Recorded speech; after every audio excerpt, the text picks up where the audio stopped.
বিশ্বনবীর মুচকি হাসির ফাঁক দিয়ে দাঁতের দিকে তাকালে মানুষগুলো সব পাগল হয়ে যায়। স্মাইল দিতেন বিশ্বনবী, স্মাইল, মুচকি হাসি, তাবাসসুম।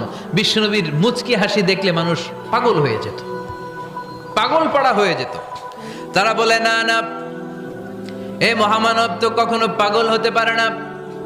আবার মিলাতে লাগলো আবু জাহেলের কর্মীরা বলেছিল এটা নাকি বড় জাদুকর, কিন্তু তারা বলে না না, এ অসাধারণ লোকটা জাদুকরও হতে পারে না, সে তো কোনো মন্ত্র পড়ে না।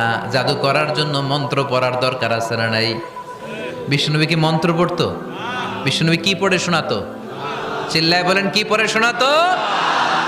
কোরআন শোনাতো। এত সুন্দর কণ্ঠ ছিল বিশ্বনবীর, পাগল হয়ে যেত মানুষ শুনতে শুনতে, পাগল পড়া হয়ে যেত, বিমুগ্ধ হয়ে যেত। তারা সবাই বলতে আরম্ভ করলো, আবু জাহেল তুমি মিথ্যাবাদী,